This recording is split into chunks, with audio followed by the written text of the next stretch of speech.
As I was sitting outside with Louie, soaking in some vitamin D, I was thinking about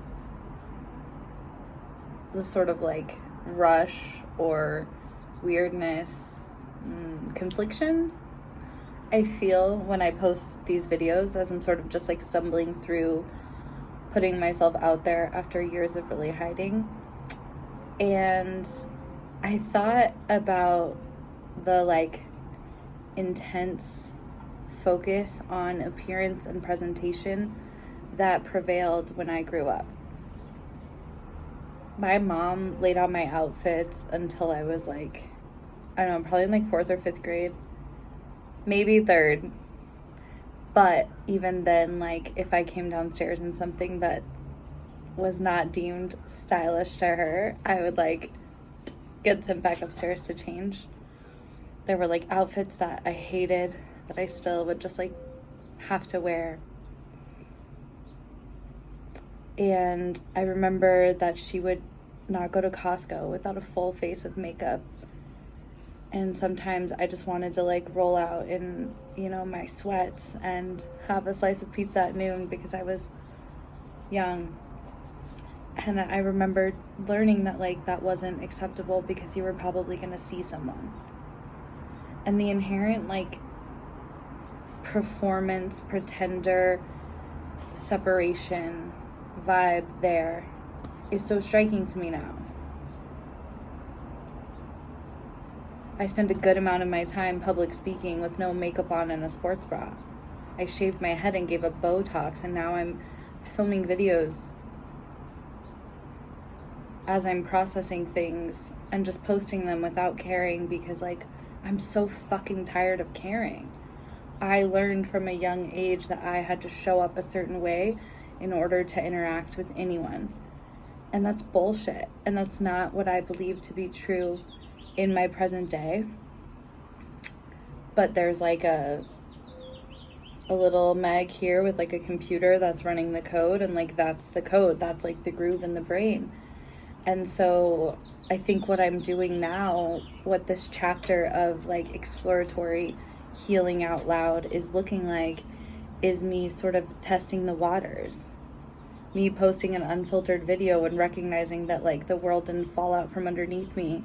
The judgment was not so intense that I could not go on. Like my mind received these messages of how I was supposed to show up for other people. And it built a code that I've been trying to live by for 33 years total. And like that code does not actually compute with like my soul.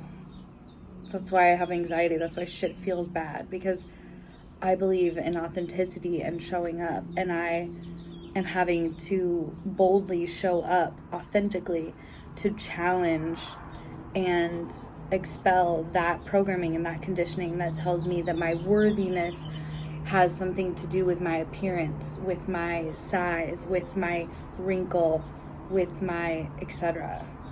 And showing up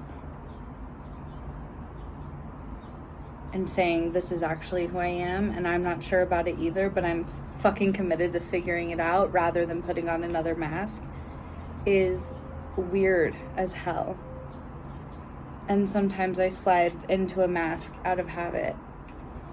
Or sometimes I just really want to play with the great pigmented eyeshadow, but recognizing the ability to show up as my own expression of myself and without the weight or chains of someone else's opinion or my perceived and projected ideas of other people's opinions is very freeing and very terrifying. So if I'm summing this up for like a hoorah, I think it's that like whatever your insecurity is, this fucking huge ass wrinkle, like that was mine. I was like ready for a facelift, and like now I'm like, okay babe, I'm gonna stare at you until I love you. I'm gonna ban Botox from my life and learn to love what stresses me out about myself, because what trivial things to be stressed out about. I can rock my wrinkle and my shaved head and go to the grocery store in no makeup, in whatever outfit I want, at however much I currently weigh. And I am just as worthy and delightful as if I was rocking a Selling Sunset glam look. So are you. So whatever your thing is, whatever you're worried about, whatever you're willing to spill out extra money to hide, whatever you feel like your deepest, darkest, most shameful insecurity is, like, just start telling people about it. Start leaning in. Start exploring why. And maybe it will lose some of its power. Because my need to put on to impress other people was learned before I even knew how to properly write my name, right? But now I'm a grown-ass woman and I'm trying to change things. I'm trying to only keep what sparks joy, and that means showing up fully as myself. So, how can we show up more like ourselves? How can we love all parts of us? And how can we remember that these things that seem so big and so terrifying and so gross about ourselves are literally minuscule to other people? I am genuinely content with anyone else's wrinkles. This one for me is hard to get used to. We all have our thing. We all have lots of things. But there's that point of connection. Let's share our insecurities so that they don't have power anymore. And then we can walk around more confident, more okay, more filled with love.